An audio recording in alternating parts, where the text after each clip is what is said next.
All right. All right. All right. All right. What's up, everybody? Can everybody see me? Can you hear me? Can you see me? Can you hear me? We are on time, I believe.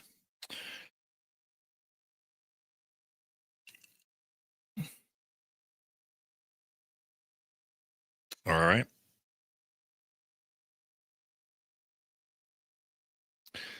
And here we go. Here we go. We got a good one today. We're going to cover some very interesting things. Yes, I was on time. Actually, early because it's 4. Sorry, guys.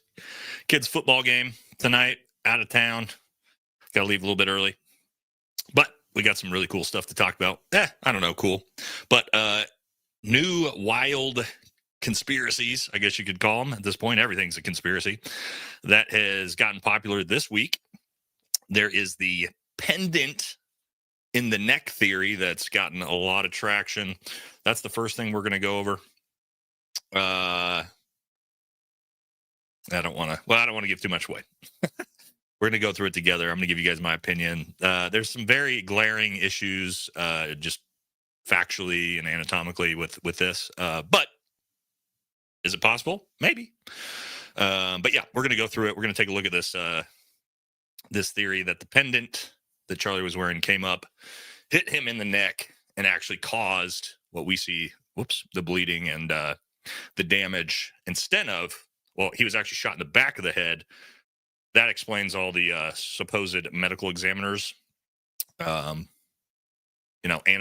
effects of the bullet, and that it was the actually pendant that lodged in his neck. That is what we saw from the front. Okay, so that's an interesting one. Second thing we're going to look at today is Gary from Paramount Tactical and Stephen Gardner actually went and surveyed the UVU campus themselves, and there's some very, very interesting stuff that they showed in that video that we need to talk about, because it's going to be very interesting to see what the FBI actually has when it comes evidence-wise. Again, we'll see. Then we're going to talk about some weird stuff with the bodyguards continuing. I know that's the last video we did. We talked about, broke down all the stuff from the bodyguard security team. Do we believe they were responsible? Were they not responsible? Look, I don't know. I've said that. I personally think, from what I witnessed with my own eyes, is that these guys are just very poorly trained and don't have a whole lot of experience. But that doesn't necessarily mean they're not involved. And also, there's some very bizarre things happening with the security detail now that is being talked about. So we'll talk about that. We're going to talk about some Israel stuff. We haven't done that in a while. And yeah, there's some very, very odd Google searches that were being done from Israel the day before the assassination. We're going to talk about that. What else? What else we got? And a few other things. So it should be a good stream. Yeah. So we'll let everybody keep funneling in here in the first couple minutes. Make sure everybody's here before we start. First thing we're actually going to look at is a new statement from Kash Patel yesterday. Very, very bizarre of what he said regarding this case. And it actually kind of coincides with some other government officials that have been talking about this. So we're going to watch that clip first before we jump into the video from Trigger Smart, is the video that has the new pendant theory. Okay. So that is the game plan for the day. Oh yeah. We might talk a little bit about, that as well, if we have time at the end. So first things first. All right. As we get this thing kicked off, let's watch what Kash Patel had to say. I don't think very many people caught this but me. But just when I listen to things and when I watch things, guys, my brain's always kind of in that, like, sort of critical thinking mode. I don't just take anything at its front, like words mean things. So we're going to take a look at this first and see what he said at the White House yesterday regarding their Charlie Kirk investigation. All right, so let's start with that. Let's pull this up and let's talk about this, because very interesting. All right, so he was with Trump. and he got asked about the Charlie Kirk assassination. And so many conspiracy theories swirling around about the assassination of Charlie Kirk. Do you have any updates for us, especially in light of all the online content that everyone's been talking about? Online content, that's us guys, not us specifically, but we're a part of that. The only thing we deal with at the FBI and the Department of Justice is facts. And Really? Cash? The only thing you deal with at the FBI is facts? Okay, buddy. All right. Tracking that, little Epstein protector. Okay, I digress. All right, but that's not the interesting part. That's just the fact he said that is just okay. Yeah, sure. All right, let's get to the meat and potatoes of why this is important. All right, here we go. we delivered in record speed a manhunt to capture Charlie Kirk's alleged assassin in 33 hours. Stop! I forgot about this. I can't with this fucking guy, right? Okay, so what did he just say? we hold on. I'm sorry. This isn't even the whole point of this clip. I forgot the start of this clip in classic Kash Patel fashion. Just fucking says the dumbest shit you'll ever hear in your fucking life. So he says, guys, am I drunk? No, I haven't even started drinking yet, homie. You must be new to the channel. We're just a little unhinged around here. So what did he just say there? We delivered in record fashion in just 33 hours. I'm not going to get into the Illuminati stuff, guys. Just think about this. Kash Patel is claiming the FBI delivered Tyler Robinson in 33 hours. Hey, Kash, you didn't do fucking shit, dude.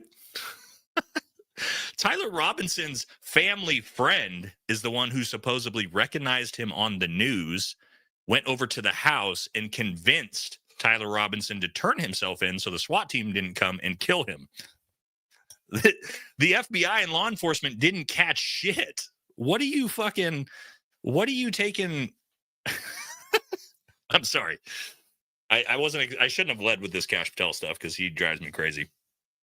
What are you talking about? You delivered manhunt. You didn't catch anybody. You didn't do shit. All right, I'm sorry. I'm trying not to be too critical of Kash, but like the FBI saying that they caught Tyler Robinson. What the fuck are you talking about? A family friend turned him in. Anyway, all right, I digress. Let's actually get back to the real meat and potatoes of this. All right, here we go. Let's pull this up. And if you put that in perspective to Luigi Mangione or the Boston bomber, they took them 5 days and a police officer lost their life in their manhunt. We are running out absolutely every single lead. And the best thing we can do to honor my friend Charlie Kirk's life is to make sure that everyone involved is prosecuted to the full extent of the law. And that's okay. You hear what he just said? Who heard what he said? That was super important right there at the end. Anybody catch that?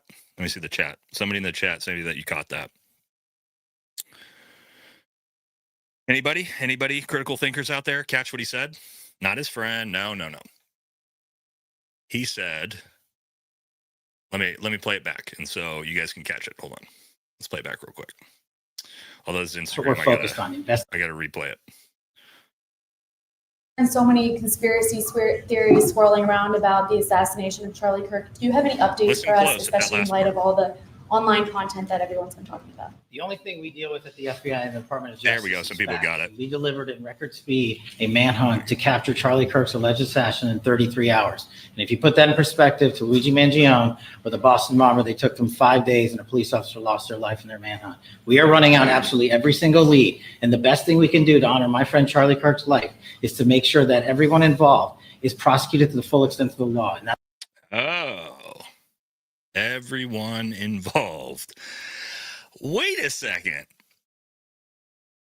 I thought Tyler Robinson was a lone furry, trans shooter. What are you talking about? This is 5 weeks later. What do you mean everyone involved? That's a little bizarre, right? That's the FBI director saying that. Everyone involved. That means there's multiple people involved. Who the fuck else is involved, Kash? Am I crazy, guys? But he's not the only person that's saying stuff like this, right? So you had, who was, I think Michael Flynn maybe was talking about this. Anna Paulina Luna has said different stuff about this. And this is where things just keep getting more bizarre, more bizarre. Let me pull this one up. Right. So let's see which one this is. Yeah, here we go. To his lover or whatever. Let's restart. It was a lone wolf, 22-year-old tranny who wrote a perfect text message to his lover or whatever. Too many questions out there. It was clear that they dirtied up the crime scene for certain. There's no doubt about that. We want him to come up and say, we're still doing We're still looking. We don't know yet. It takes time. We don't know yet. And I these think that's things, fair. I think it takes time. I mean, it's absolutely fair. In fact, if I were in government, I would say in a White House meeting, this is what you must do. Stop all this nonsense about we've caught our guy. There's just been too much. This particular issue with Charlie Kirk was such a seminal event in the history of the United States of America, and it smells bad. It looks. There we go. All right. General Flynn, another person. Again, guys, it's not about if you like these people, if you don't like these people. These are like high-level government or former high-level government officials all saying the same thing. Multiple people involved, everyone involved. This foreign nation involved, as we've seen.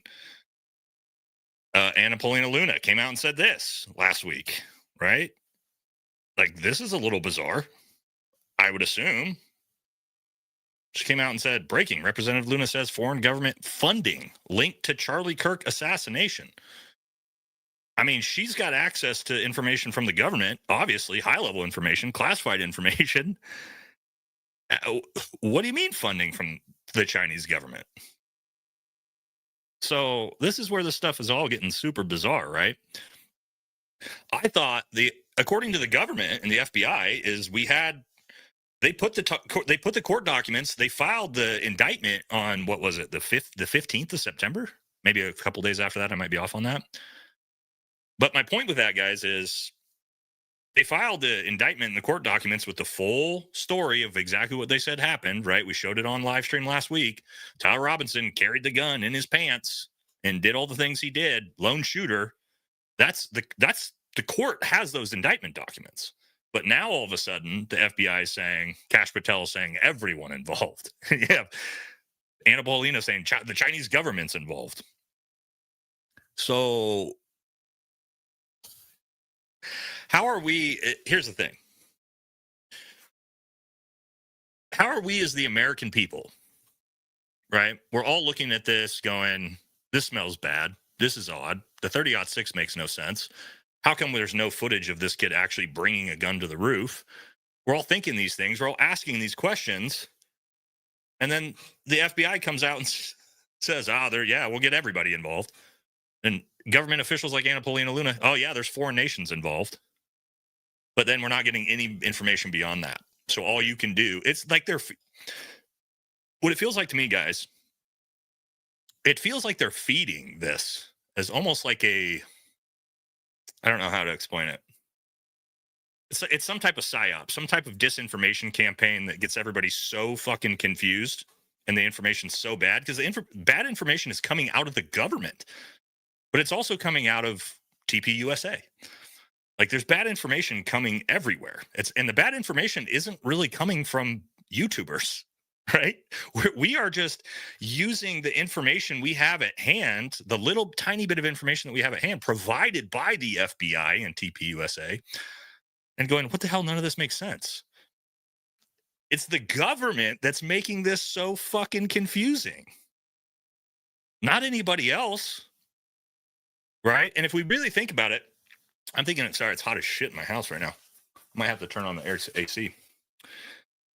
If we actually think about it, where do all of these conspiracy theories start from?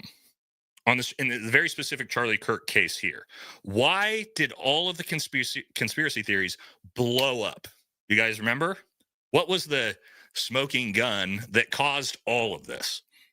To begin with, I did very first video I put out was on this. What part of the narrative doesn't work? Somebody almost got it. 30-06, yes. The second they said this, everyone or eventually everyone, all the people who are very knowledgeable, hunters, military, ballistics guys. The second this came out with no exit wound, everyone said that's not possible. So now the massive umbrella of conspiracy theories come out, right? Because we know that's just not a thing. I'm thinking about tomorrow doing an entire video on the 30-06 possibility. And we're going to run down every type of round that could potentially have been used and all these different things. If you guys would be interested in that. I know I did the ballistics test, but more of like not a devil's advocate, but like, is it even remotely possible with some type of austere, weird round or anything like that? So we'll probably put that video out tomorrow. That's a good question. Somebody said, where's Tyler's father in all this? I don't know. All right. Yeah. A lot of people, I mean, it's this, and also you'll see there is some interesting ones, right? Like people are like, well, Martin Luther King was shot with a 30-06, no exit wound, right? Have you guys heard that story? So it must be possible, right?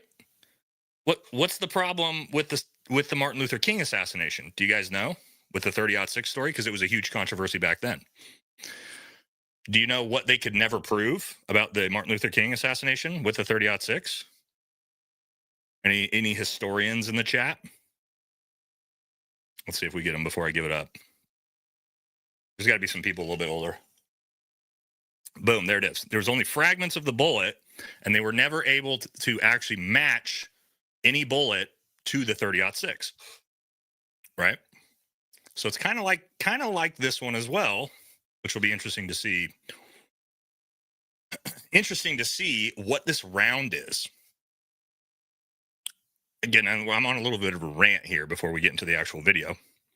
Again, I'm not going to go too deep into this. I'm doing a whole video on this, right? So, yeah, what fragments? We don't know. Supposedly there's fragments in Kirk. Not really sure. All right, let's actually get into the video before I just lose my mind and spiral out of control into different stuff that I'm trying to do videos on, right? Real quick, couple super chats, then we'll jump into watch Trigger Smart's video and talk about this pendant theory, okay? Because it is interesting. All right, Keith Peterson, hello from Pompano Beach, Florida. What's up, brother? Charlie's guards are called Dan. Oh yeah, I know. We're gonna talk about old Dan Flood in this video. Okay, got it. KKB, $50. Thank you, brother, for the very, very generous donations. Thank you for keeping the Charlie Kirk convo alive when it seems like everyone from number 47 TPUSA is ready to redirect to the new TPS-USA tour date 1 month out, and to the USA marketing that doesn't even have a CK on the dang flyer. Look, that's bizarre to me. The only people that seem to care about this are Candace Owens and a bunch of YouTubers. You know, if it was my best friend that got publicly executed in front of me, you can guarantee me I would be just like Candace Owens, like a absolute nightmare trying to figure out the truth. A lot of people seem that they're just like, they're okay with, Tyler Robinson, FBI narrative. Actually, I'd say almost everybody outside of in mainstream media and Turning Point, everybody, they're just fine with this. And if that's the case, that's bizarre to me, but it is what it is. All right, Joe, what's up? Confused as Cash or Cash Patel? I like cashed out, just saying. No, it's layaway Patel, dude. That's what I call him. Idiot Carrot, $5. What are your thoughts on military commissary going to be privatized? Do you think this will be good or bad for soldiers? Oh, I haven't heard about this. I would have to look into what this really would mean to be privatized.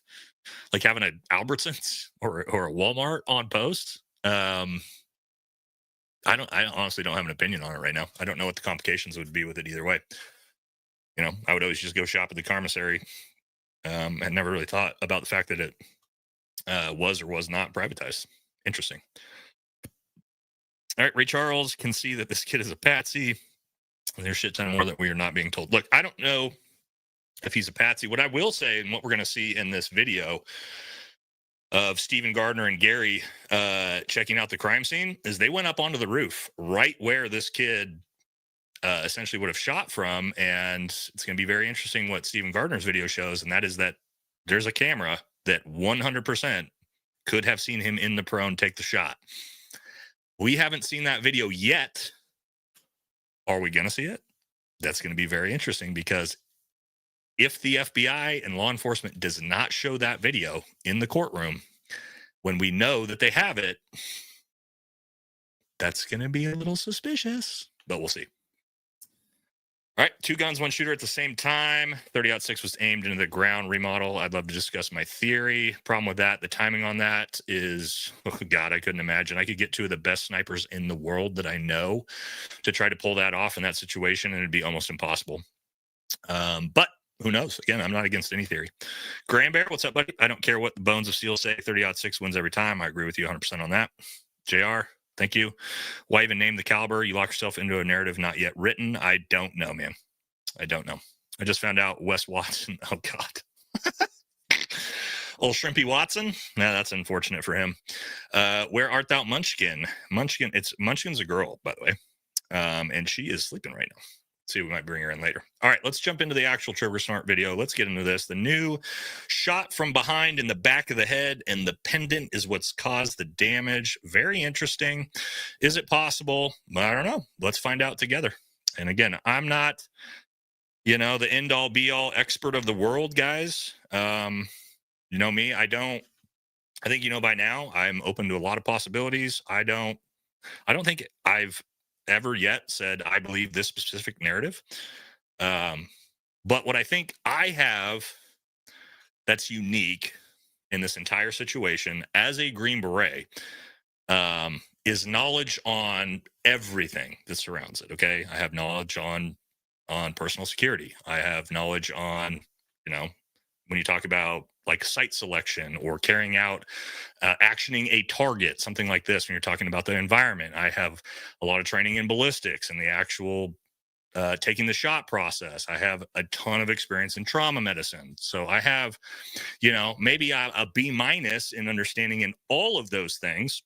But because I have a lot of knowledge in everything involved, I think my opinion is maybe worth a little bit, probably not that much still, but unlike most people that maybe have like a very specific understanding of one of those things, a Green Beret has pretty good understanding of all of them, which is kind of interesting. But anyway, I digress. Let's jump into this and get started. All right, let's talk about the pendant theory here, and we'll pull that up right now, and we will work our way through it together. I've got a bunch of notes here so that we don't have to watch the entire thing. So again, this video is from Trigger Smart. He's had a couple really good videos on the Charlie Kirk stuff. So if you haven't checked him out, make sure you do that. All right, now let's jump into it. This is kind of some cliff notes of what happened in the timeline here, or kind of the overall theory, I guess you could say. So we'll break that down a little bit first before we move into the details. Little from observers left. The bullet hits the occipital bone, which is dense and inclined 45 degrees to the horizontal direction at that spot. It ricochets down and travels between the scalp and the skull at around 80-degree angle. And yes, we are going to look at visuals. At that time of the impact, there was a puff of air, as shown by video more below, lifting the back collar and blowing the back of the shirt, which occurs before any neck cavitation. So he's talking about when the shirt in the front goes up, and then also it looks like a big puff of air, or maybe if the bullet actually went through and hit in the back, and that bulges out as well. The air gets trapped under the shirt and spreads. It travels downwards in the back, also over the shoulders and to the front. Now, previously people said this was from an explosion from his mic, and I think that's kind of been debunked, mostly because when you see the supposed explosion, you do see what looks like maybe some smoke or something else. But the problem is, if there was an explosion, it would go out or it would go away, right? Assuming that actually shot something or did something to his neck. All right, so basically where we're at, this is the overall theory, okay? Overall theory is Charlie Kirk was actually shot from directly behind him from someone in a car, or like in the trunk of a car, outside the car. He took that round in the back of his head right? That round then traveled down, which essentially makes the medical examiner's report, which I'm becoming more and more and more suspicious of as I look at this. The one the influencers are telling us, right? It travels down his neck. And actually, this isn't an exit wound. This is caused from a pendant on his necklace that, due to the cavitation of his neck, when that high-powered rifle round comes into his neck, the force of that pulls that pendant up and drives it into his neck, pulls it out. And that's actually the damage we see from the neck. But the real shot was from behind, left no exit wound, traveled down, lodged in the upper back. Okay. So that's essentially what this theory is stating. Okay. There's some compelling stuff that goes into it. And we'll take a few looks at that. All right. So let me skip forward here to 453. Kind of the So here's the structure. shot. So again, Both. the shot would come from behind the tent, right? So in this case, and we'll talk about this here in a second, he actually brings it up. Is he shooting through the tent itself? Because you can see through that tent, it's semi-transparent. Or was it just the right angle? And I think it's the right angle from behind. This isn't up behind like the building shot that they're talking about before. This is directly behind him. All right, here's some issues I have, and I'm gonna talk about issues as we go through this, guys. Issues I have right out the gate. Okay, this is a massive 90-degree refraction angle off of the skull and we're talking about being shot from about 10 meters away. So I think they're assuming this is a 5.56 round from 10 meters into the base of the skull, and it didn't go through. Now, while that's possible because your skull is strong, this massive 90-degree refraction is a little tough for me to believe. Is it possible? Sure. Okay. But the velocity, you would lose so much velocity of the round, right? When it goes from traveling this way to a straight 90, it doesn't just hit something hard, go straight down and keep all its velocity. It loses a tremendous amount of this force once it does this deflection. Here's the other problem. Now we're saying it loses all that velocity, hits the neck, and then travels backwards. Bullet goes this way, back this way. Bullets do weird things, but they typically don't travel backwards after they've hit something hard. Okay, just something to think about. Is it possible?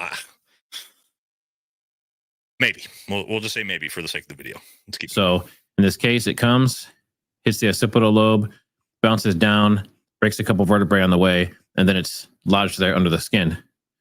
Now this makes sense. We'll talk it's about hitting the that back, in a second. coming here, but everyone's going to ask again, well, what about that wound to the front? Well, that's where this gets really interesting, and actually why it made me want to do this video. Right before the impact, without any disturbances, you can see, let me zoom in again here. You can see that everything looks normal. His neck is not swollen, his shirt's not flying up. The bullet likely came through the backdrop. These backdrops are usually perforated or semi-transparent, especially when you look from the darkest side to the brightest side, the curtain effect. Even from the sunny side, you can make out people walking behind the backdrop when Charlie speaks. And then we have a short here to look at. Now, this is the short that he's talking about. He's saying you can see through it. So let's check it out and see if it's true. Transgender Americans have Yep, you can see a person right there. over the last 10 years. And I believe one walks across. We'll see here in a minute. Yep, right there. All right, so what he's showing is that even though that backdrop is there, you can very clearly actually see through that backdrop, and that's proven right there. I mean, this doesn't actually prove anything about this being a true theory, but it does make that possible that somebody could actually just pretty clearly see Charlie through that if they needed to. Okay, let's move here. I got notes as we're going to timestamp, so we don't have to. Not that it's not a good video. You can watch the whole video if you want on Trigger Smarts, but that way we don't spend 30 minutes doing this. And in the neck. Mid-air bullets don't usually create any air turbulence, but the impact and rapid change. That's actually true, guys. So sorry to pause here again.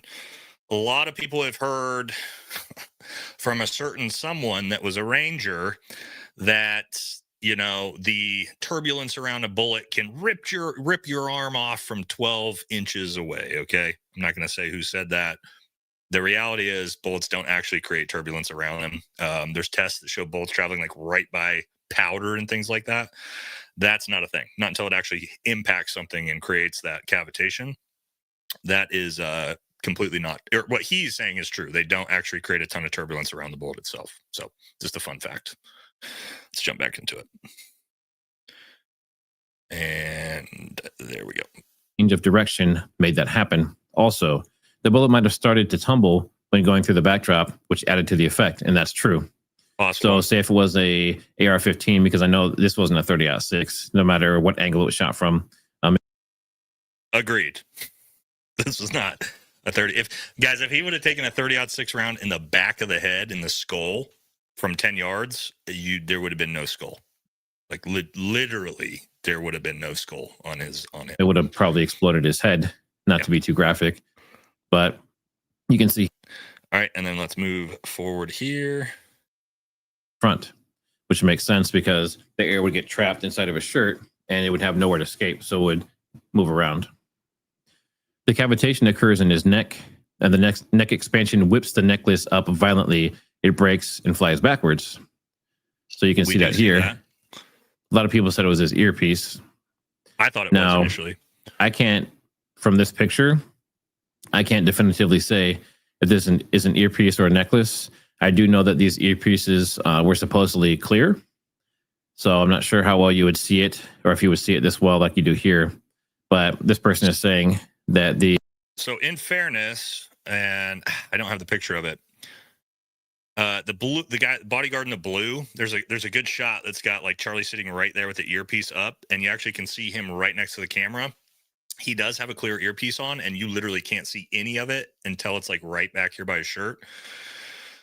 So it could be a earpiece. I don't think it is. I think at this point, I thought it was initially myself, but I think that was that necklace that we saw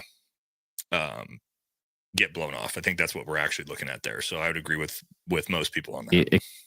Expansion whips the necklace up violently and it breaks and flies backwards. Now that does make sense, guys, when you're talking about cavitation of the neck, right? High-powered rifle round. I've shown these in my ballistic videos and stuff. That cavitation, right? That rifle round comes in. It's not just the bullet, right? It's going to cavitate and cause damage like this and then suck back in. All right. So what essentially that is going to blow the neck up, which we see, which if you had a tight necklace on, that would cause it to snap or something like that. As long as it's tight enough to where the neck expands and causes that, which apparently we see because we do see the necklace fly off. Okay. So that's all anatomically correct. So far, at least from what we're saying. Well, everything he's saying is anatomically correct so far. The source on that. Generating tremendous kinetic energy. Okay, here we go. See this guy in the blue? Right here? You guys probably can't even see that. But he has an earpiece traveling up the back of his head here into his gray hair that goes to his ear that you almost can't see at all. Okay, can you guys see that? Can you see it on him at all? Anyway, he does, right? So there's the potential of that, but I do think it's kind of debunked that was a neck piece. But anyway, kind of my point with that is it's possible that that's an earpiece, but yet he doesn't seem to. It's a little. All right. So anyway, we see the neck. That's just kind of proof that this necklace does get yanked and broken off, which is important when it comes into the actual potential wound. His brain has been damaged. So as you can, I mean, if there is, it's the clearest earpiece I've ever seen, and you can't see anything on his actual ear. But when this shot happens, you can see something clearly go up, which everyone's saying here is the chain. Okay. Clearly, and you do see it here. Where this blue arrow is, there's a pendant there, and you can see his necklace leading down on both sides. And we do know from, I mean, like Erica Kirk says, that she is wearing that bloody pendant, which I do think is interesting, guys, because I'm sure you guys have all heard that, right?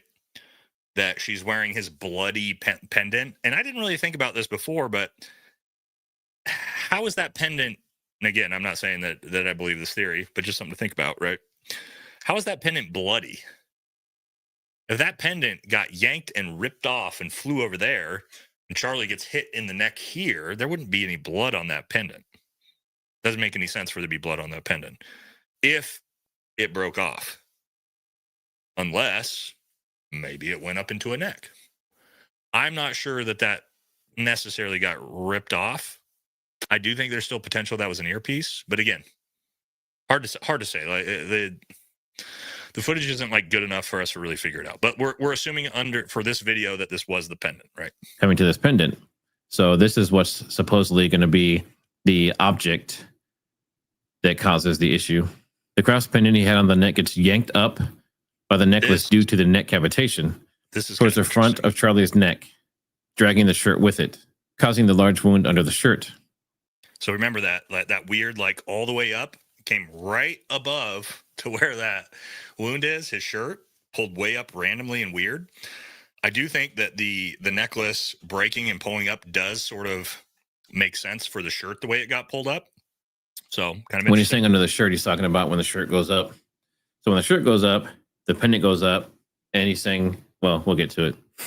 The necklace probably yanks the pendant out again as the necklace flies backwards, worsening the wound. So what he's saying in this instance is that the shirt comes up, the pendant comes with it. The pendant is what sticks him in the neck. And that's why you see such a strange looking exit wound or whatever you want to call it. All right, and a lot of people were trying to explain this based on the, earlier. This is the bulk of the theory, right?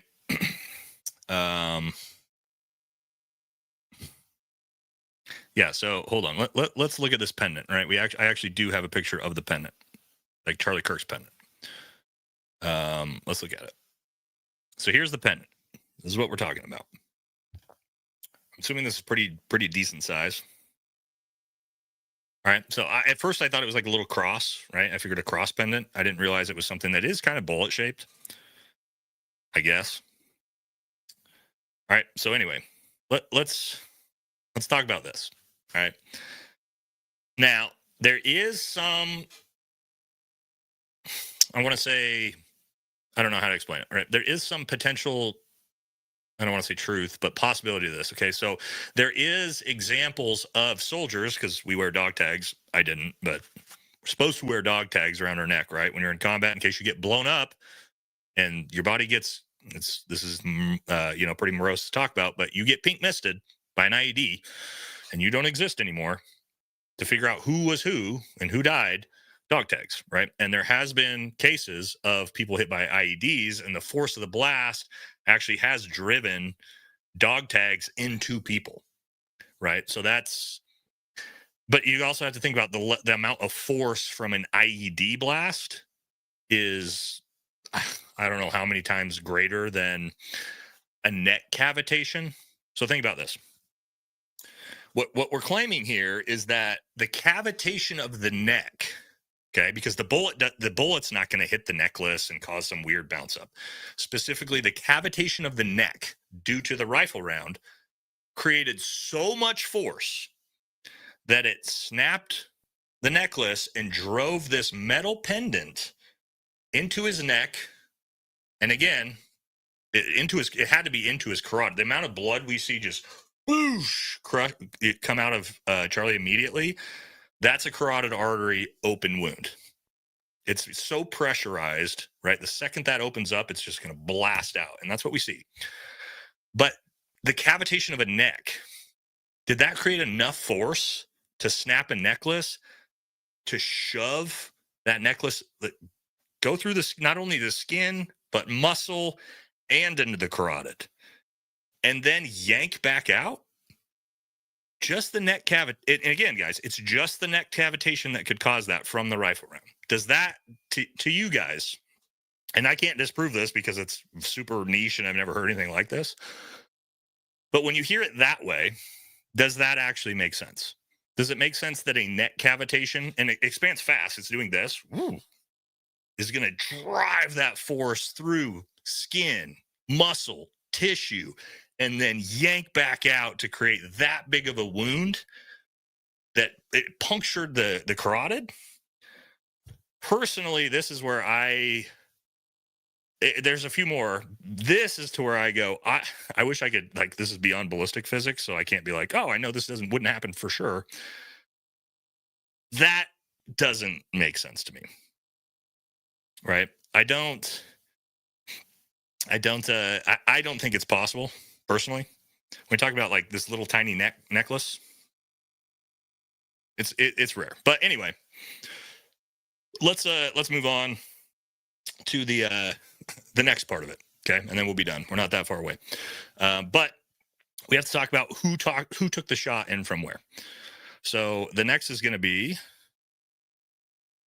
man in the trunk. A man in the trunk, right? This is what they're claiming. Is it a man in the trunk jumped out back here and took the shot? All right, so let's take a look. Right there. And there's a vehicle back there. A couple vehicles back there. Once open, the head disappears. It's not visible anymore. It doesn't seem the person left to the sides of the car. So the person gets out of the car and just kind of hangs out there. And you can see you have the different security guys standing up there with him.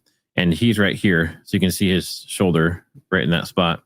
And then you see the person kind of disappears, but they don't walk off, right? So they're just hanging out somewhere in the dark back there. All right, so right after the shot, the trunk of the car in the tunnel behind Charlie. So remember, the car is back there. Someone, their head popped up. They don't leave, but they're still in that general area. The trunk of the car in the tunnel behind Charlie, they got open just seconds before the shot. Okay. Is now shut again. All right, this is where I'm going to stop. So and the car. I'm just going to give my final feelings on this. Right. So we're talking about. Let's think about this logically, okay? Because when I look at things like this, I approach it from the lens of if I was going to action a target myself, if I was going to set this up myself, and immediately I see really, really big problems with this theory. Okay. Let's say, hypothetically, someone's in that car, in the trunk, and they're set up, they're ready to take that shot and hit Charlie Kirk in the back of the head. Okay, stay with me. They pull all that off, and and if this is true, the security guards are 1,000% in on it. Okay, we know that because they would have had to get access down there to the vehicles that they have. 100%, this is done by the security at this point, if this is true. Okay, so they take this, he jumps out, shoots Charlie Kirk in the head from behind. Okay, what if Charlie Kirk's necklace doesn't jump up, hit him in the fucking throat, and come out? Think about what we would have seen then. We would have seen Charlie Kirk get assassinated with no entrance wounds, no damage, and everyone would have immediately known the shot came from right behind Charlie. If that's the case, everyone knows it was the security guys immediately. So why would you make this plan and get so wildly lucky to get the pendant to come up and come in the neck and make it look like something else happened, right? When realistically, 99 out of 100 times, everyone knows that he gets shot in the back of the head, again, hypothetically, from his own people. That sounds like the dumbest fucking plan ever, right? Like if you take away the random chance of the pendant going into the neck and it's just they shoot him in the head from behind, you know how fucking dumb that plan sounds? Because then it's just like, oh, well, yeah, they did it. Right? So that's where it really falls apart for me, is like, what if the pendant didn't lodge in his neck? Then what? Then we're just like, oh, yeah, he got assassinated from behind by his own people. That seems like a horrible idea. Anyway, so I do like all the theories, guys. Like, I have nothing against all the theories that get thrown out there. I think it's important, regardless how crazy they are, that people are talking about this. This one for me is another, right down the bottom of the 0.0000001%. Personally, sorry. I mean, there's nothing wrong with, like, yeah, this is a great comment. There's nothing wrong with theorizing, or I think it's actually really valuable, because when we kind of see it, good point at Ian Carroll. Is Ian in here? Did I miss him? Is Ian Carroll in the chat? That would be dope. Let me know if oh shit, Ian's in here. What's up, buddy? Thank you for thank you excuse me for using my video on your channel the other day, man. I'm a big fan of your stuff. All right. I actually have one of Ian's videos that we might watch on this. But yeah, dude, I love Ian, dude. Great content. Oh, okay. We got some donos. All right, let's hit some donos, and then we're going to jump into the the footage that Gary from Paramount Tactical and Stephen Gardner went and got, because there's some very interesting stuff on that. And then we'll keep it moving. Bobby Lynn, $20. Thoughts about the camera from behind that was removed so quickly, potentially being the device. Again, man, here's my problem, guys. When you're talking about carrying out assassinations, right? The more complicated you make the plan and the more people you have involved, and you're doing it in public in front of thousands of people, the more things can go wrong. And this is why I had so many people when I did the video on Charlie Kirk's bodyguards, me saying, I don't think that they were the ones to pull it off. One, because I just don't think they look that professional to me. Everybody goes, oh, you're bought and paid for. Israel got you, right? No.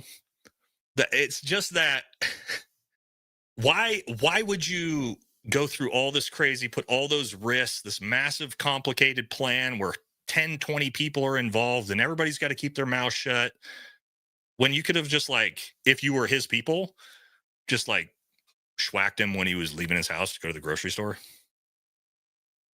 You know what I mean? Like, these people were close to him. They could have killed him at any time they wanted to.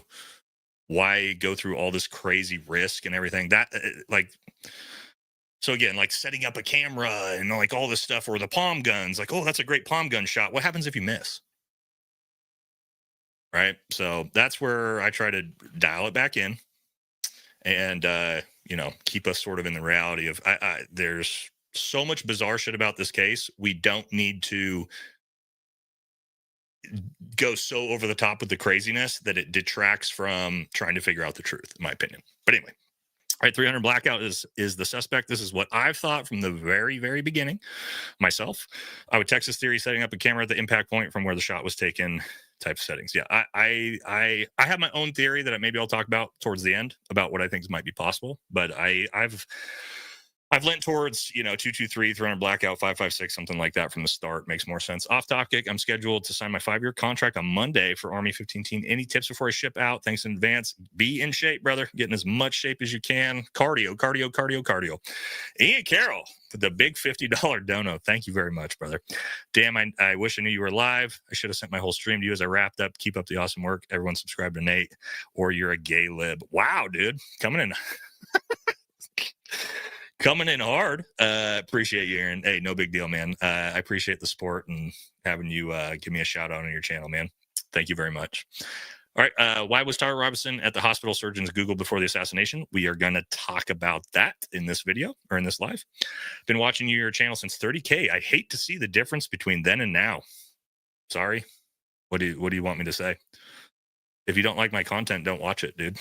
Like, these ones, like, I don't understand. Like, if you don't like my content anymore, don't fucking watch, dude. Like, I'm not your mommy. I'm not forcing you to watch. If you don't like it, too bad.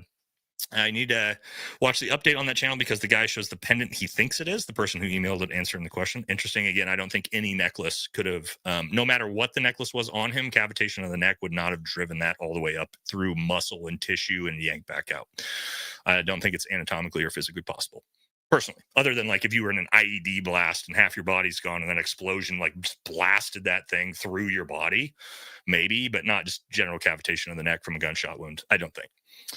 Thank you for everything you do. Thank you very much, brother. Appreciate you.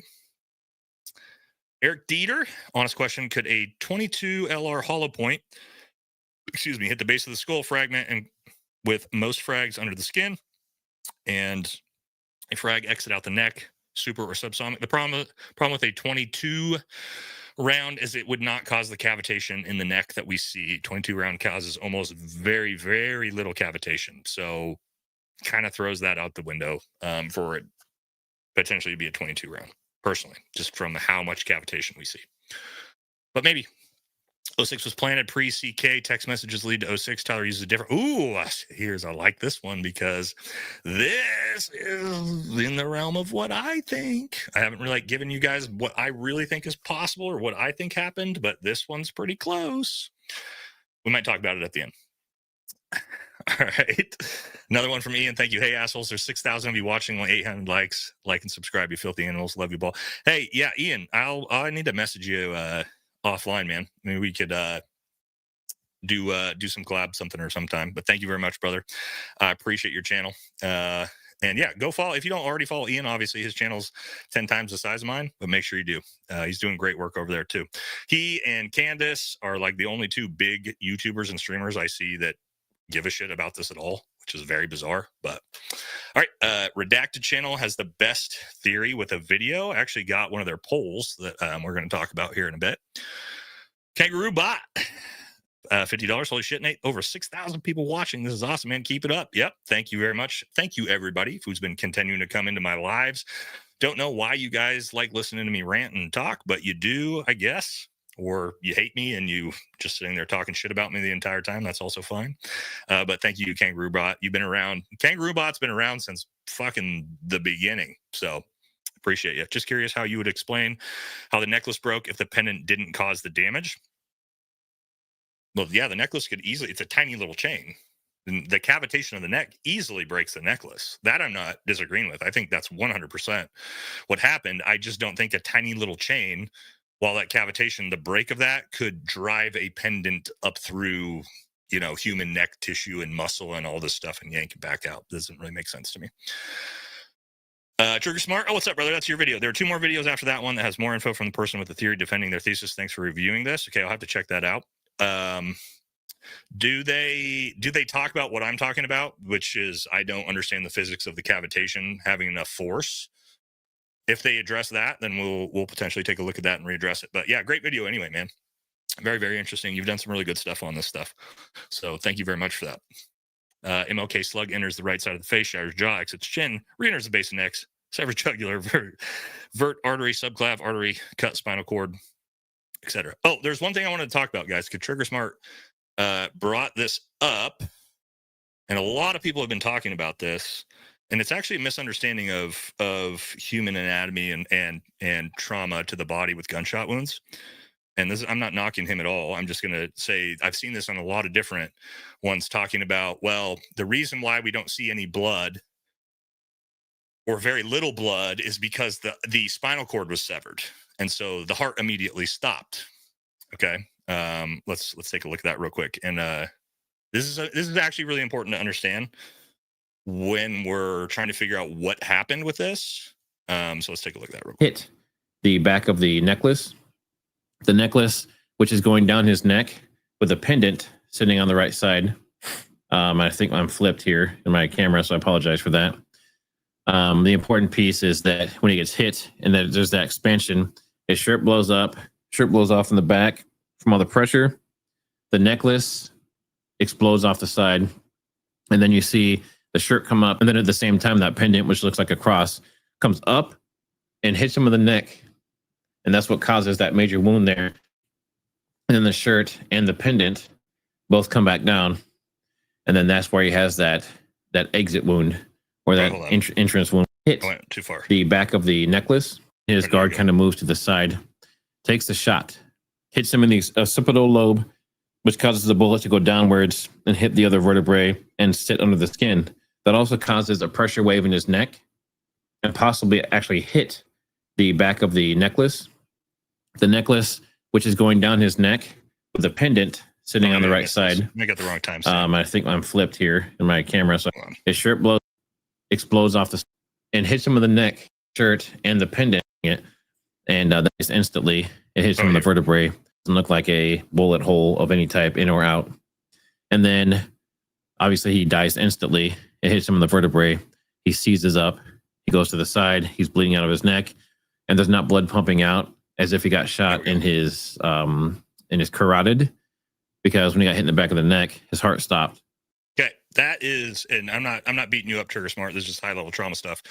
That's not anatomically true. That's not a thing, right? Like severing your spinal cord is not going to stop the heart, right? So you have the sinoatrial valve that actually it causes its own electrical impulses that will continue to make the heart keep pumping and beating even after the spinal cord's been completely severed, right? So the heart has its own failsafe in it that will keep you alive even if you are severed from the spinal cord from the neck down. Okay. Why is that important? Well, all of the theories here that's the reason why we don't see a whole lot of blood, because he was hit in the spinal cord. So his heart immediately stopped. And that explains why there's no blood on anybody's hands or anything like that. That's not the case. That's not true. So the human body the heart will continue to pump, right?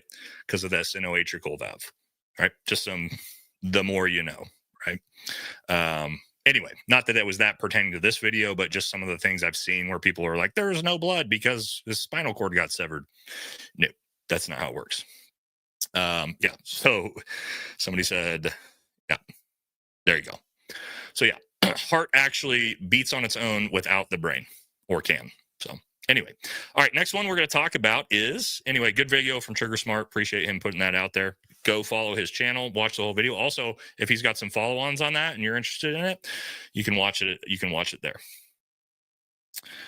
All right, next, or sinoatrial node. Sorry, did I say valve? My bad. For all the like super hardcore nerds, they probably would have fucking hit me on that one. So, all right, but we fixed it. Okay, let's jump into this next one, which is Stephen Gardner and Paramount Tactical doing an actual. They went to the school and actually checked a lot of the stuff out, and there's some really interesting stuff here that we're going to take a look at. I got some questions. I had more questions than I got answers. I was talking to Stephen about it earlier, about just some of the weird shit that he found. So let's take a look at this. All right, here we go. A lot of people are saying, why are you repairing the tunnel? But everywhere that they repaired had nothing to do with blood or anything. So I think it might have been a pre-planned renovation. Now you can see. Hold on. He also talks about they think it's like biohazard. Okay, as you can see, the grass has been ripped out. They've redone the tunnel. I think the grass was probably ripped out because blood and human fluids are considered a biohazard. The tunnel where they repaired, a lot of people are saying, why are you repairing the tunnel? But everywhere that they repaired had nothing to do with blood or anything. So I think it might have been a pre-planned renovation. Okay, so problem here. Also, Steve's a great guy. I appreciate what he did. But no, this is not why. Not why the campus stated why they renovated this, because one of the people who actually renovated this, well, we have him right here. And he tells us why he came and renovated. And it was for beautification. It was not for biohazard or anything like that. So let's take a look at this. What's up, guys? Hey, I just want to share a quick post here. I got a call about a week and a half ago from a couple of maintenance guys from the state of Utah that had been asked to replace, to beautify an area where a brother had been gunned down. It was Sunday. I usually don't work on Sunday, but I needed to be useful. And so I showed up with a couple of my brother, with a couple of other brothers that we all have differing beliefs and differing viewpoints. And together we were useful. It was heavy to work where a brother was gunned down, but we did it. And I've wanted to make a post. I haven't wanted to be controversial. America is founded on people with different beliefs working together. And that's exactly what we did that Sunday and that Monday. And I'm getting some hate online for it. All right. First of all, this guy seems like a very kind man. But as you can see there, this was not pre-planned. This was not biohazard. They showed up 4 days later. 4 days later to beautify this. Beautify it. So maybe this is real, maybe it's not. But the odds that this was pre-planned for the 14th and Charlie Kirk just happened to get shot on the 10th, I don't know. That seems odd to me. Wait, chat believes the FBI? Hold on. I see chat. Chat is saying no. Don't believe this guy. So you're saying that you believe, you guys chat, you believe that this was pre-planned. The university already had this plan to pave over all this before any of this happened, and it was just a big coincidence? That's what chat's telling me? Holy shit. I mean, let's look at some of these. Yeah, look at this. You believe the official FBI narrative. Wow, that's right. Okay. All right. Who else? This guy believes the official, or Carol believes the official FBI narrative, I guess. It's pretty wild. Chat's not buying it. Jason believes the official FBI narrative. I didn't realize how many people thought this makes sense. Whether he's legitimate or not, they paved over the entire crime scene 4 days later. That was just pre-planned? Okay. That's what chat believes. All right, we'll go with what chat thinks. All right, we could probably do a poll. I'm actually kind of shocked at chat for that one. Let's see. Was the renovations pre-planned before Kirk's death? All right, chat. Anytime that we need to figure out what's really going on, we send it to democracy on this channel. So just happened to be they already had it pre-planned on the 14th of September. And yep, it was just a big, big coincidence. All right. Let me know, guys. All right. Maybe. All right. Maybe, boys and girls. I don't know. That's a tough one for me. All right. Okay.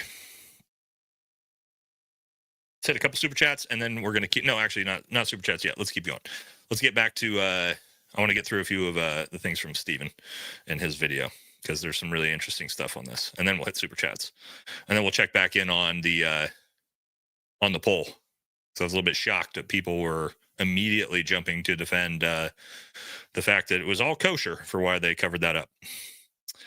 But interesting. All right, this is also very interesting, too. Let's get back to here. He and I are here collaborating. All right, folks, so we are here at UVU. I'm on site. I ran into this guy right here. He has a small YouTube channel. All right, so Gary, Paramount Tactical, really good dude from First Special Forces Group, as well as me. We don't agree on literally everything. We agree on a lot of stuff. But if you haven't followed his channel, he's doing a lot of really good work, too. So consider going over there and following him as well. Stephen Gardner. Hey, thanks for meeting me out here. Absolutely. Man. It's great to meet you in person. We've been sitting here talking about just the terrain, right? I think perception versus reality is very, very different once you get out here. So kind of share your thoughts on that.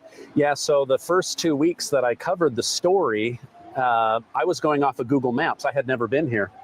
And so when I get here and I see just how many layers there are, just where Charlie is down in a bowl. The Losi building is up 3 or 4 stories. So you're looking at like 4.5 to 5 stories of elevation difference. That was really shocking to me. The other thing is they made it sound like it was really hard to get on the roof. Yeah. And then just a nobody, I found out how to get on the roof in 10 seconds. Yeah. And so where there's a will, there's a way. Now the details of, was the gun put together when he went up? We're going to have to wait for the video of that to come out. But yeah, the different levels and grading was very shocking to me. Yeah. It's completely layered. One thing I want you guys to notice, they're actually up behind where Charlie Kirk would have been. And they mentioned this here. Everything seems way closer than it would, right? You think about 139 yards, it's so far away. It's really not that far away. To his point, I mean, you can see this is where Tyler Robinson took the shot from. See, I believe, let's see, Tyler, it might have been the little outpost here. No, because we actually see him run across that, right? I believe right there is where Tyler Robinson took the shot from, or supposedly took the shot from, right? I say that in context. Maybe is it higher? Did I miss that? It's hard to see from this angle. Oh, it's up here, right? Well, no, actually, I don't think so. I don't know. Hard to tell. Either way, whether it's right here or right here or right here, all of those are not very far away. 139 yards. Up a level. Maybe I got it wrong. Right here. Does that seem, okay. I think it's right up here, right? Or here. I don't remember. Anyway, it's either here or here. It's hard for me to tell I've never seen this angle. But what I can tell you is you can see anybody that would have been sitting on the edge of the roof. Even in the prone, because you have to have a line of sight to the shot, right? Like the gun has to have line of sight to Charlie, which means you could have seen with your own plain eyes, not even binoculars, anybody up on this roof. Would not have been hard to see. And so you have 7 security guards, all looking that way, and nobody saw this person on the roof. That seems a little odd. And we know we could see him from that angle because we saw somebody got the video footage of him taking off running right on the roof. Drones would have seen him. I feel like security would have seen him. It's very bizarre to me that nobody saw him at all. Maybe not. But again, interesting nonetheless, right? And then, okay, so Stephen actually talks about a potential different place that a shot could have been taken from. Would have been more head-on, which doesn't make sense with the smashed vertebrae. Here we go.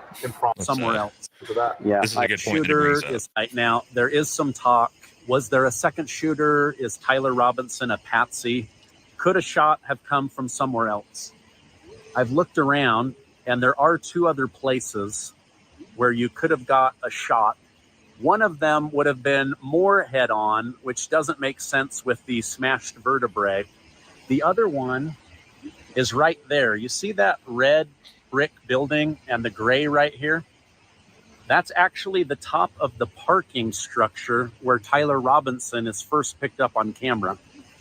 So somebody could have actually gone up there, easily climbed up the roof, and been perched, and the shot would have come in at a better angle than what most people believe happened. So this is super interesting because the angle he's talking about here is exactly the angle that we've shown some clips from this video before, which this video is so good. That Peak Prosperity, this was his theory of where this round came from. Let's see if I can get to sort of the secondary angle here. Maybe not. This is a really long video. Okay, anyway.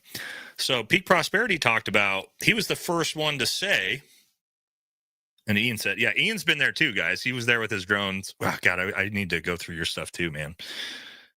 Definitely possible. So, gentleman, I forget his name, from Peak Prosperity. This guy is insanely smart, dude. Like, so much smarter than me. Like, when I watched this video, I felt just fucking dumb. This was his theory himself, was that pretty much that exact angle, up higher and from a 45-degree sort of offset rather than a 9-degree offset, which I've said before makes way more sense. It makes the wound work. It makes the potential round staying in the body, right? So we'll get back to that round. If that round comes from a 45-degree, right? So rather than coming straight from the front and hitting him here, it comes from diagonally, and it comes from higher, right? So now all of a sudden it's tracking down. I wish I had my protractor and all my math out. I wasn't ready for that. It's coming down. Now, as it comes down, that bullet could hit, and the deflection, instead of doing supposedly this, the deflection does this and then does this, and then punches down 12, 14 inches into the neck and into the back. Now we're getting into the realm of actual, like, realistic deflection angles of a bullet, realistic potential of, like, tracking through that much body and mass and staying in the body.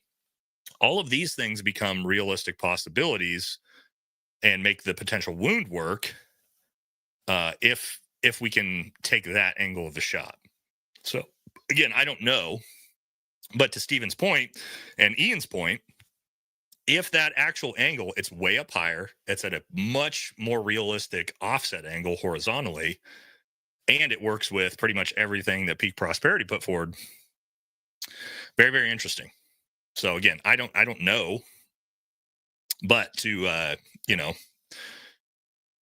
to their point, there is an actual angle for that shot to have been taken.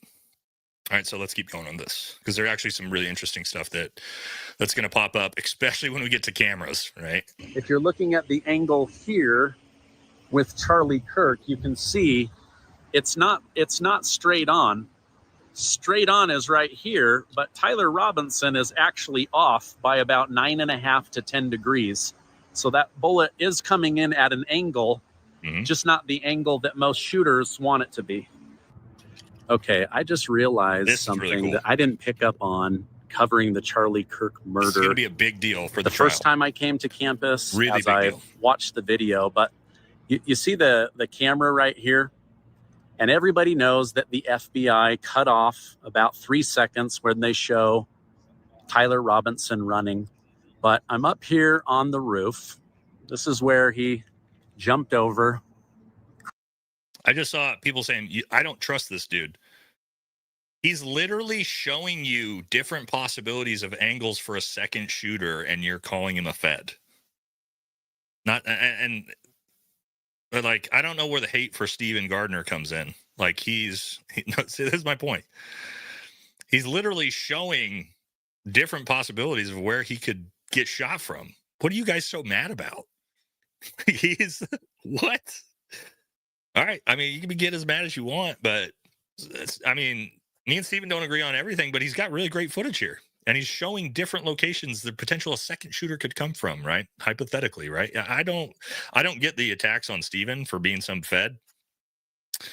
I haven't seen that from him at all. He's been pretty open-minded about the whole thing. But anyway, I don't know. I guess you got some hate. I guess Steven's got some haters in the chat, but that's the way it goes. All right, let's keep moving, because this is very, very interesting right here. This is going to be a huge deal for the prosecution. Crouched down, put the rifle together. I didn't realize this until I got on my tippy toes. That's right there. But right there, that camera has him laying down and taking the shot. This is big. So if the FBI has that evidence of Tyler Robinson running out right there, perfectly on camera, laying in the prone position, taking the shot, and then running and jumping off, they got him. Okay, so this is super interesting. You can see Steven's up there. That's right. He's pointing. You can see the corner of the building. That's where he would have taken the shot from. The FBI has that camera footage, guys. You see what I'm saying? I don't know if they have footage of him taking a shot. I don't know if they have footage of him in the prone. But what I can tell you is, this is where it gets so bizarre. And I was talking to Steven about this earlier. This is where it gets so bizarre.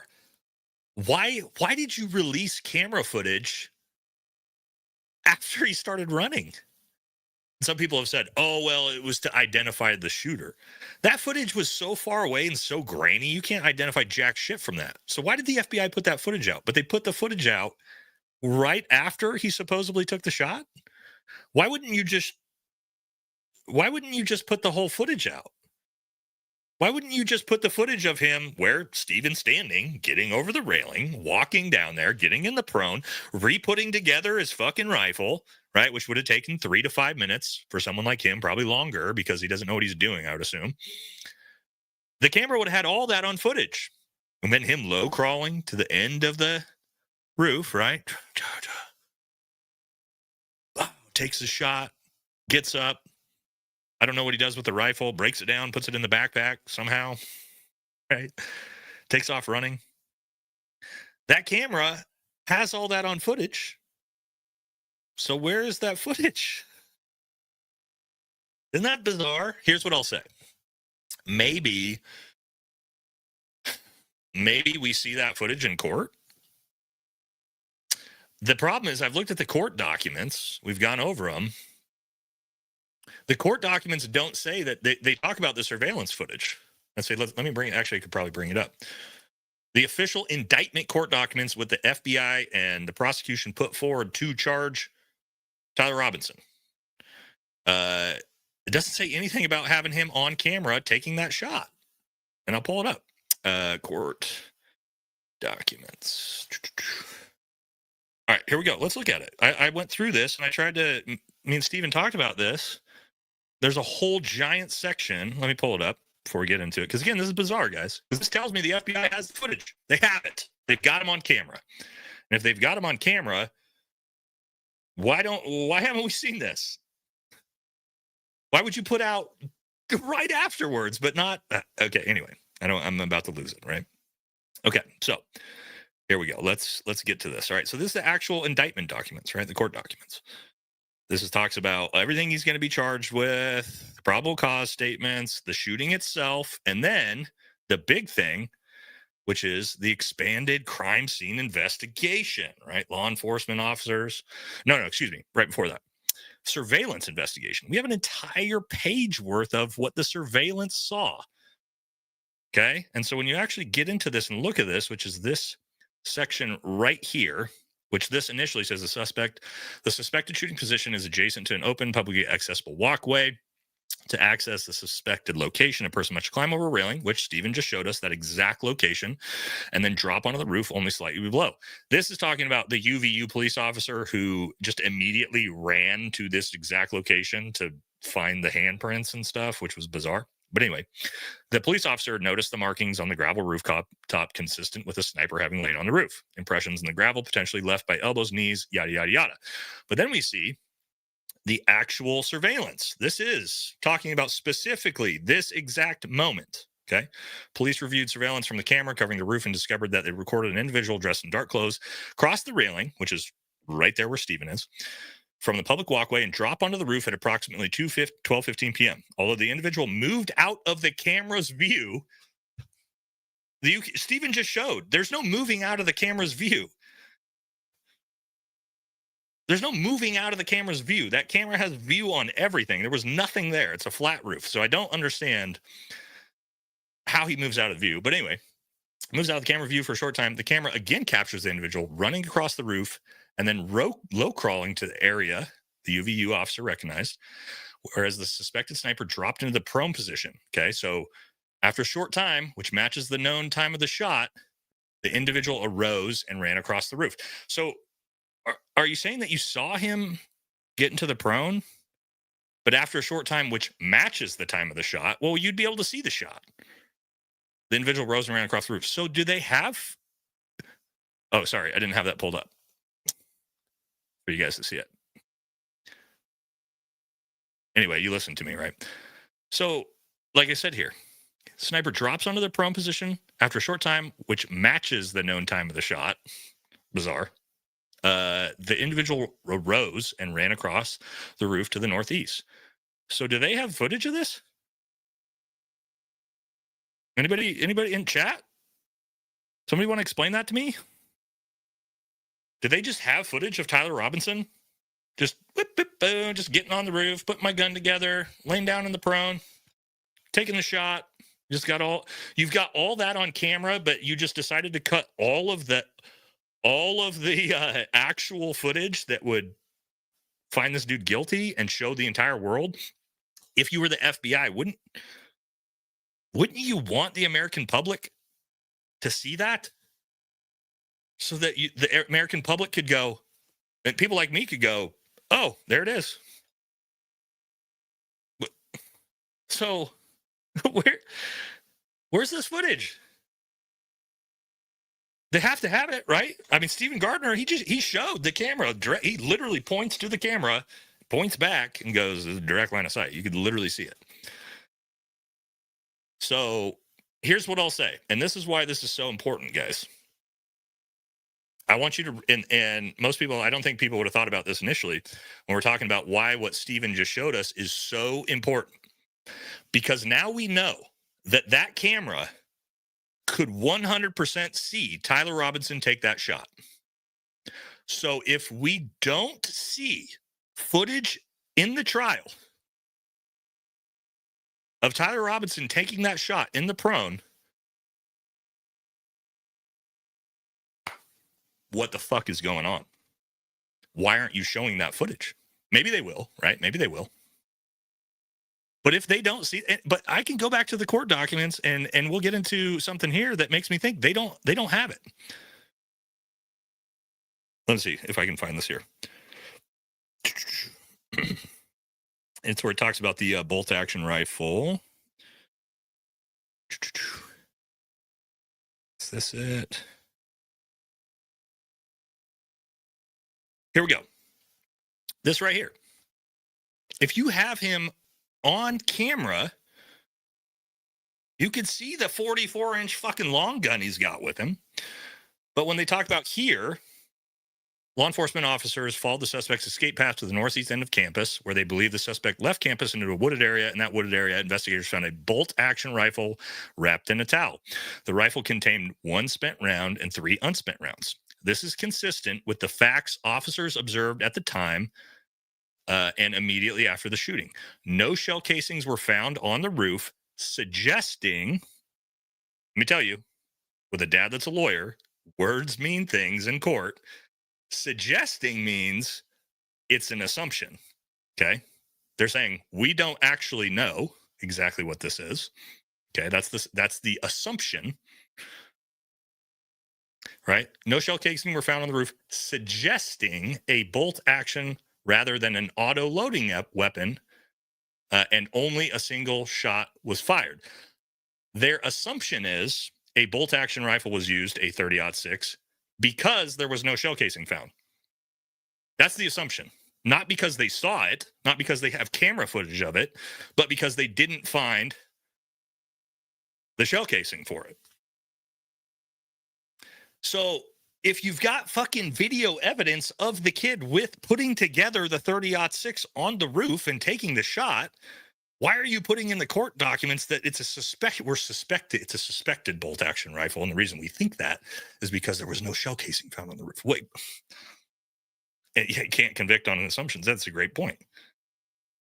So anyway, that's my point with why this is so important. What Stephen found was we know now. Law enforcement has video of Tyler Robinson, whatever he was doing. Okay. Whether it was taking a shot, whether it was with a camera, whether he was hanging out on a cell phone. They've got video footage of whatever this fucker was doing when he was doing it. So that's not debatable anymore. Stephen Gardner proved that. The camera fucking can see it. So what the hell was he doing?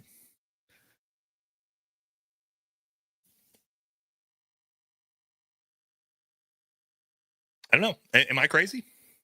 Oh, let me take a look back at this poll. We got a 70. Was the renovation plan before Kirk's death? 73% said no. It's actually pretty high on a yes. You guys have a lot of faith. A lot of faith in that type of thing. You sound like you think it's Tyler. Wow. That's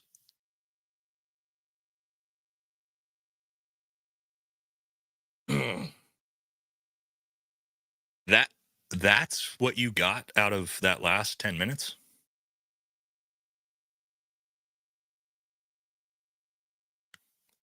Everything I just talked about? That's what your brain put 2 and 2 together. After that huge rant. Okay. Yeah. All right. Anyway, to my point. I don't want to call anybody fucking retarded, but come on. All right. Now let's get into some weird shit. All right. Let's get into some weird shit with the bodyguards. All right. Sorry. I'm not trying to be rude. But my God, I hope not. My God, dude.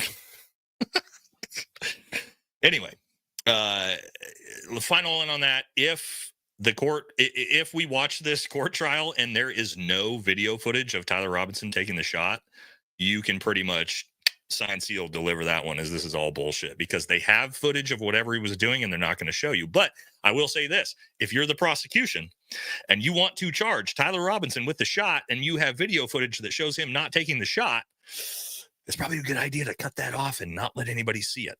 Just saying. All right. Let's do some super chats and then we'll jump into the bodyguards. Okay. Because there's some bizarre shit going on with with the bodyguards. All right. Sorry, I'm getting a little riled up. I don't want to miss any of these. Okay, here we go. Ransom, not sure if you have covered this topic. I'm curious to know if you've looked at the photos of Tyler walking upstairs. Looks like the weapon in his left leg sticking out under his pocket, brother. We have shown this 100 times. Tyler Robinson does not have any weapon on him walking up the stairs. Do I need to pull this up? Hold on. Actually, him walking up the stairs proves he doesn't have any rifle on him. Oh, here we go. We'll just use some. Here we go. Perfect. I will use this right here. It's hard to get these to be full-size video or full-size. Shit, that's the Hindu S2 times. I don't know if we want that, but whatever. It's the pictures. There we go. Utah News. There we go. These are better ones. All right, let's look at this. All right, we got a little sidetracked, but there's a good video. I'd have to dig it out of my all my stuff. But yeah, okay. So we've shown this. There's actual video that shows him go all the way around, right? So here, okay, this is important, right? You can see this leg bent. Okay, there's no 30-06 in this. This leg bent, right? So we've seen both bent knees bend at almost 90. And then when we go to the back side of it, we can see here, which is going to be important because people tried to say, oh, well, actually, he's got half the gun in his pants and the other half of the gun is running up his back. And so let's look at that real quick. Over here on the right side, right? You can very clearly see there ain't no gun anywhere, guys. 30-06. Do I have to show you guys? I've got two of them sitting right here. Do we got to do this again? So you can see I'm 6'3". Okay, so you can see how big these guns are. Stand by. Let's show you how ridiculous this shit looks again with mine. All right.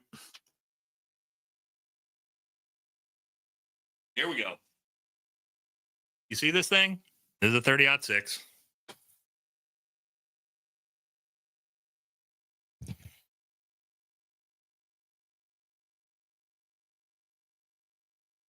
How big this is? See the scope? Probably can't even see the scope. Giant scope on it. You think that isn't going to get seen in skinny jeans, boys and girls? It's gigantic.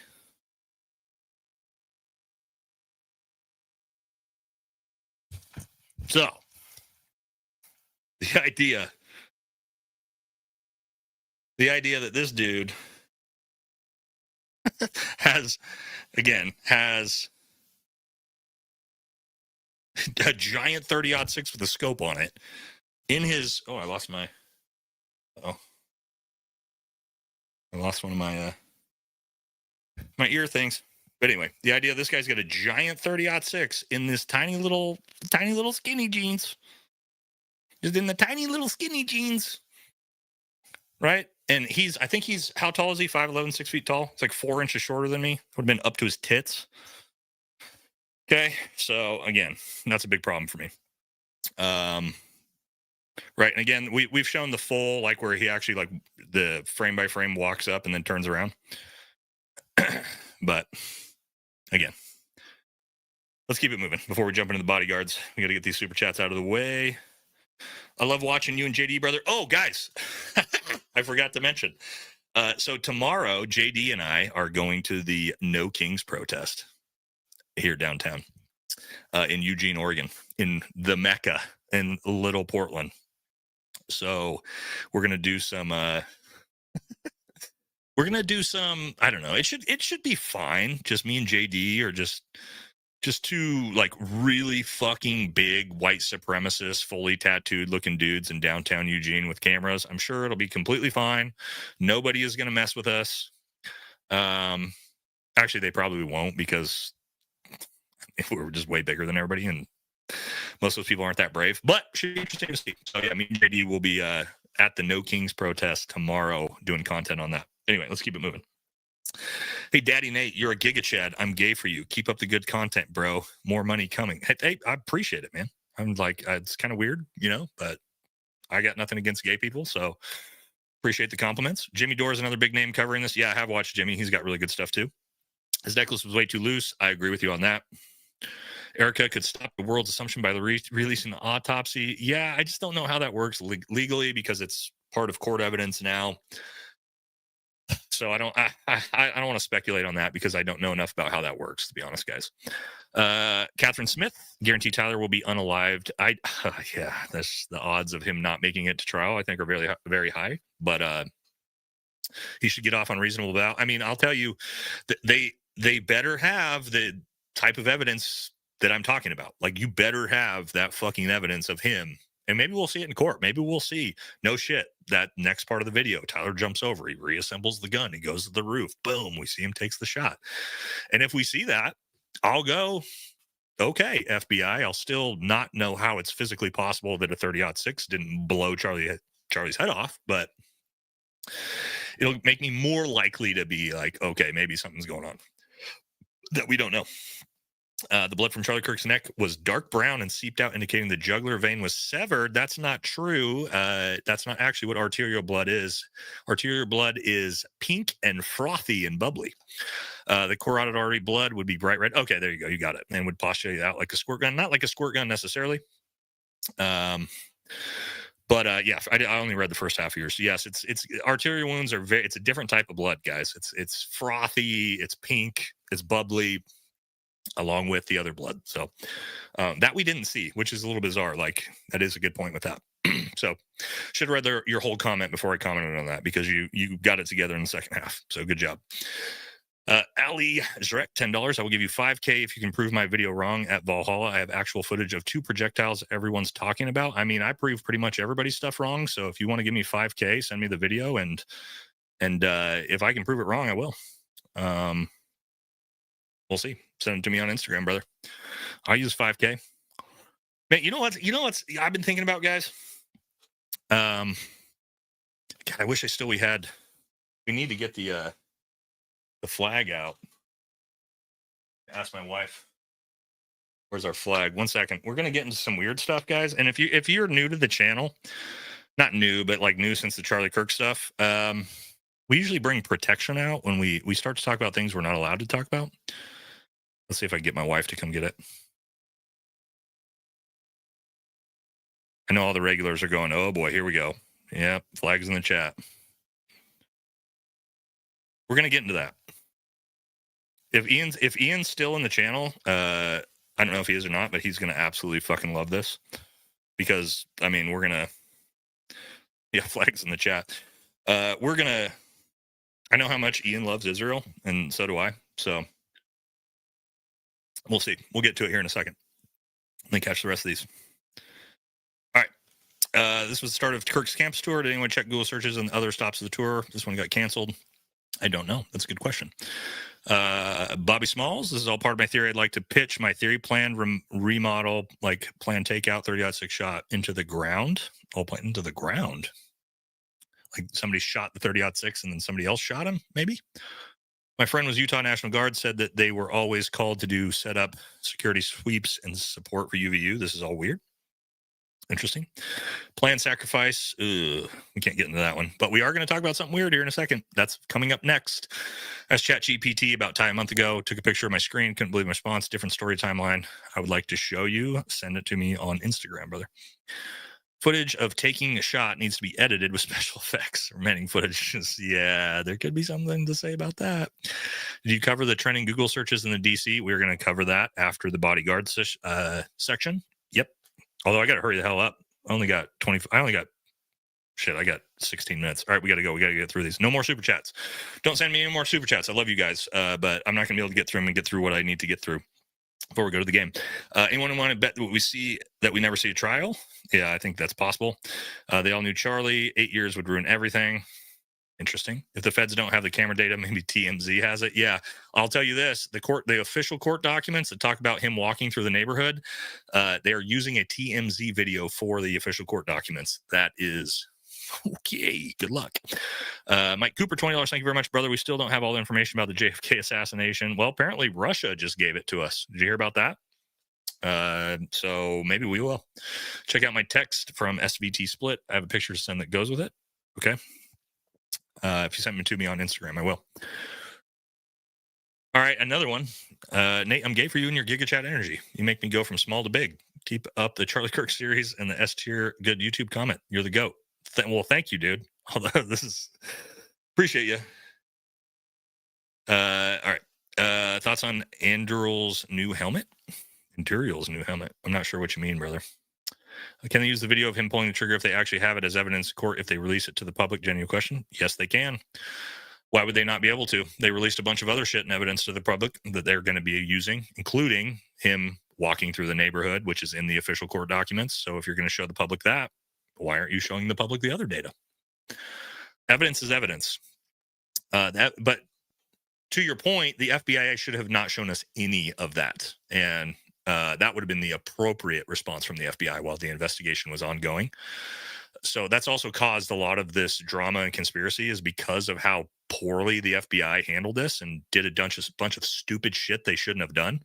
Like Cash Patel tweeting, they got the guy. We don't got the guy. We got the guy. Just kidding. I don't know. I'll see you in Valhalla, brother. All that stupid shit the FBI should have kept their fucking mouth shut about. Yeah, that's partly why we're at where we're at. Doppelgangers. And JD, well, yeah, we'll see. Jug veins pump 5 Ls in 60 seconds. That was not that. They can, yeah. Or you could die from, yeah. I mean, when you're talking about the carotid, man, you could lose so much blood so fast. Interesting point. Also, we couldn't really see. All we saw was the initial burst, and then he's off and he's on the ground, and we don't really see what's happening after that. But there's not a lot of blood in the crime scene, which is odd. Lord Griffin, conservatives are already saying on Telegram, Gab, and elsewhere that if you question the official narrative about any of this, then you are Antifa. Conservatives, I don't know. There's a lot of conservatives that are not believing the official narrative. In fact, I would say the vast majority of YouTubers looking into trying to figure this out, Candace Owens, myself, other people are conservative. Or I'm conservative. I'm conservative, but I'm not a Republican, right? I'm independent, but whatever. I digress. Great that the people are watching, but can they please watch all the videos that were covered already to catch up to the rest of the class? People's love from Australia. What's up? Thank you very much. I love that bro breaks down something for 10 solid minutes to some spud still dribbles. Window liquor research thriving in 25. Okay. Nate, did you say you were a white supremacist? No, I didn't say I was. I said I look like one. Those are two different things. But maybe. No, I'm just kidding. I am a Nick Fuentes fan. We'll just leave it at that. Nobody heard that. All right, moving on. Okay, let's talk about the bodyguards. All right, we only got 10 minutes. Yes, so we need to get to that because this is fucking bizarre. All right. So here we go. Let's talk about it. Let's jump into these bodyguards, the situation that's going on. Here it is right out the gate. I saw this. And I about lost my goddamn marbles because I just got done doing a video where I assumed, or I didn't assume, I came to the conclusion that I didn't think Charlie Kirk's body bars or security team would have been involved. Okay. And then I see this.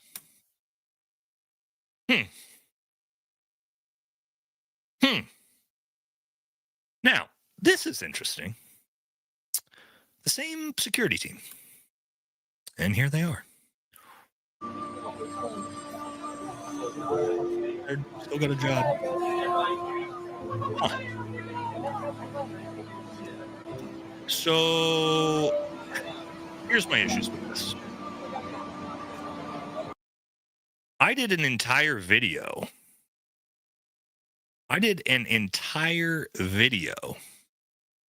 Breaking down how incompetent this security team is. Not by my own opinions, just objectively. Through site security, planning, preparation, pre-coordinations, trauma medicine, decisions on moving a casualty, Fail. I just figured they're fucking garbage at their job. They don't know what they're doing. Right? And then again, not my opinion. I broke it down like from a Green Beret, everything they did, fail. I figured it was incompetence. But then I see it's the same fucking security team, still hired, still got a job. So this is what I would say, and I'm not trying to judge. If the people who were in charge of protecting my wife, and she was assassinated, and people like me showed you that the security team was an utter failure, I would fire every fucking one of those fuckers immediately. Oh, you're fucking gone. Right? Isn't that like, wouldn't you got like, not to say they're in on it. I'm just saying they're so fucking incompetent that you didn't do anything that you should have done to keep my significant other alive. And then you don't even fucking fire them? What? Am I crazy? Like, I feel like I'm crazy because I saw this. The second I saw it, I was so fucking blown away.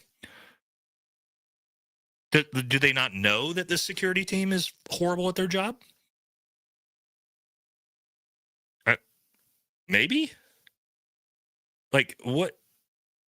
And again, I'm not saying they're in on it. I'm saying, how the fuck are you still employing them?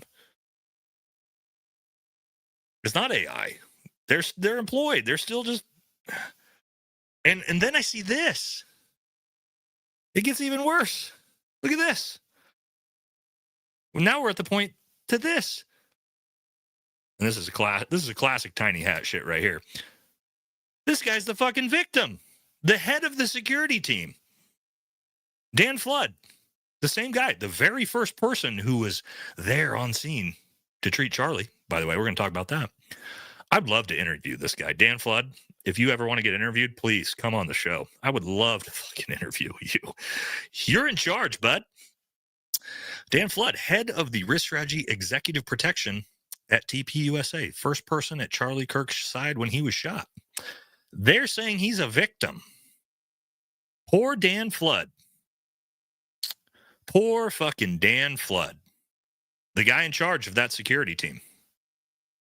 It says it right there. Head of Risk Strategy and Executive Protection. That's the boss. Okay. Dan Flood.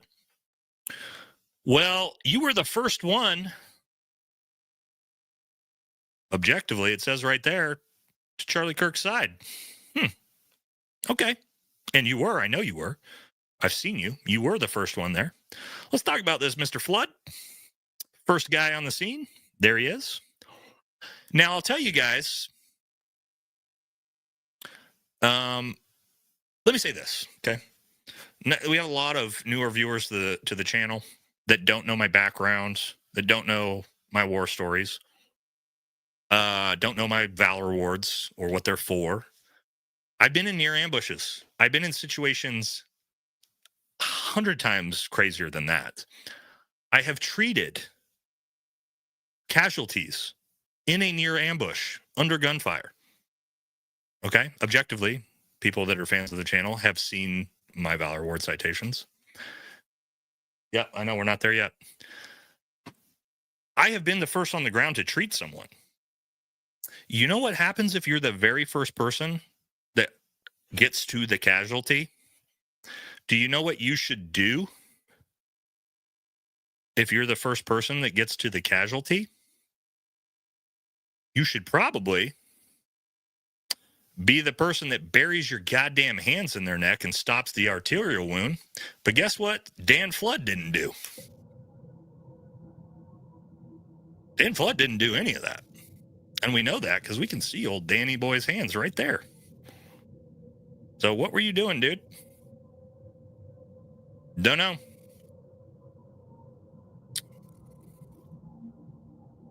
There he is. There's his hands. So I hate being an armchair quarterback. But the reason I can be an armchair quarterback in this specific situation is because I've done this for real. Under way more stress and duress than that. They're not even getting shot at anymore. First person, him, he should have had his hands buried in that neck. Try to stop pressure, something. But he didn't. So, no, you're not a victim, dude. You're not a victim. Let's be very clear on that. The security team was an utter failure. And that I'm not going to back away from because I've already walked through all of it, and they can get mad about that if they want. But and I'm not saying they're complicit. I'm not saying that at all. I don't believe that. But I am saying the fact they're not fucking fired, that to me is more suspicious and bizarre than almost anything. Right? If your fucking significant other was executed, assassinated on live TV, and the people that were in steward of protecting them showed from start to finish utter incompetence, you do not continue to employ them. No rational fucking human being continues to employ those security guards. None. I can't believe any of you in the chat would be like, yep, good to go. We'll just keep it on. Again, I don't believe they're complicit, but I am a little bit shocked. Right? Now, we were going to get to...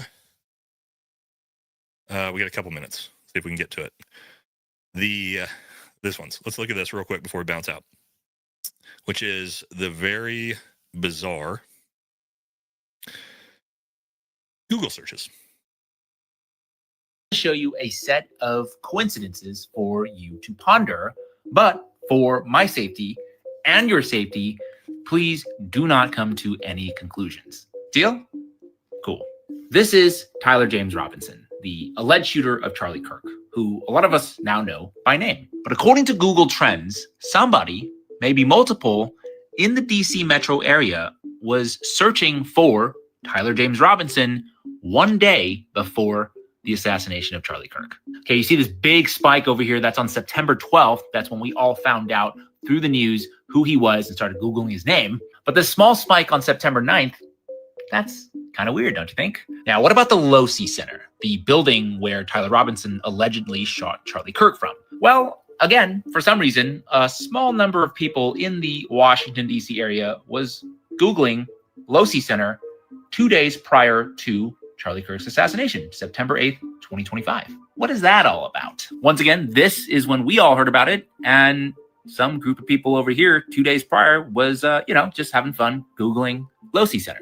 Now, what about a Mauser 98? You've heard of that? Well, evidently there was pretty much no interest in the Mauser 98 until August 27th, when somebody, once again, in DC was like, I am curious about the Mauser 98.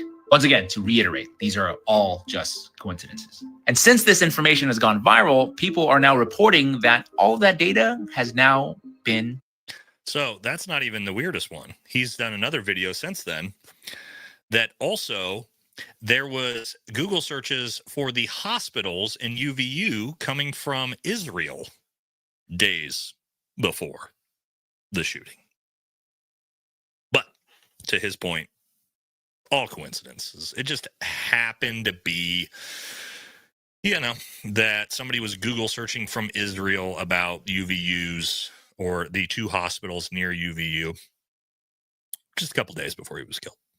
I'm sure that's normal for that to happen. No shocks, no weird, nothing weird there, nothing to see there, ladies and gentlemen. Again, we don't do conspiracy theories on this channel. Well, not usually, but fucking come on, man. If this stuff is real, I don't even know at this point. I'm sure that that's all. It's all, I don't know, it's all fake and gay, right? That's what the world is at this point. I don't know. Do we believe anything? What's the point of believing anything at this point? I don't know. I don't know what the hell's happening. Yeah, so, well, somebody said no 7K for you. Yeah, if you're new to our channel, you should know that, they don't, Nobody's giving me cash. We didn't even have time to pull the flag out. Typically, we get our protection in before we start going down this rabbit hole. You know what I mean? We get our giant Israeli flag in the background, make sure everybody knows that we love Israel. So, yeah. All right. So I got to get to my football game. Thank you all very much for showing up to another live. I've been thinking about starting a second weekly live, maybe on Tuesdays. I don't know if you guys would be interested in that. We've had really big live streams. I only do them once a week, but if you guys would be interested in, a second live stream during the week, let me know. Put it in the comment section, and maybe we could, start doing a second one. I've thought about doing like a Tuesday political live stream, and by political, for those of you who don't know my politics, I fucking hate both sides.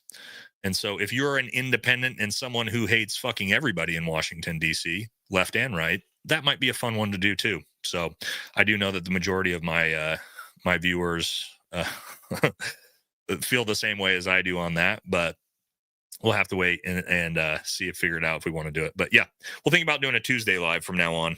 And we'll talk about, Epstein shit and the fact that Donald Trump obviously never got shot. Well, let's end the live stream on that. You guys see let's end the live stream on something super fucking controversial. Hold on. Let me pull this up. Just because I like to, sometimes I like to stir the pot a little bit. That's kind of just how I've always been. You guys know that. Those who've been following my channel for a long time know that I do not care about making people upset. So hold on, let me see if I can get this blown up. Here we go. All right, so how do we do this? Oh, here we go. All right, so have you guys seen this Time magazine? Let's blow it up if we can. Can you guys see it? Okay, here we go. So let's look at this picture. First of all, the Newsy, oh my God, dude. Like, he's about to grab himself by the neck. You know what I'm saying? But let's zoom in, right? Like, really zoom in on that ear. I wish I could. I can't get it any more zoomed in than I am. But have you noticed this picture? That's his ear, dude. And I fell for this too, guys. Like, I 100% fell for this. This dude never got fucking shot. Just obviously, just the cavitation in that ear would have ripped half his fucking ear off. That's where we're at, dude. And what's crazy if you think about it, guys, right? Now that you see that picture, you're like, oh yeah, duh, the dude never got fucking shot. Then you think about that, and then you look at then you look at the Charlie Kirk situation, and you go, oh fuck, that was fake. If that was fake, what the fuck are we looking at here with Charlie Kirk? Right? I know I've seen people be like, no, he got plastic surgery. Yeah, okay. You realize if Donald Trump would have actually been shot in the ear and had that scar, he would have worn that shit like a fucking badge of honor the rest of his life, right?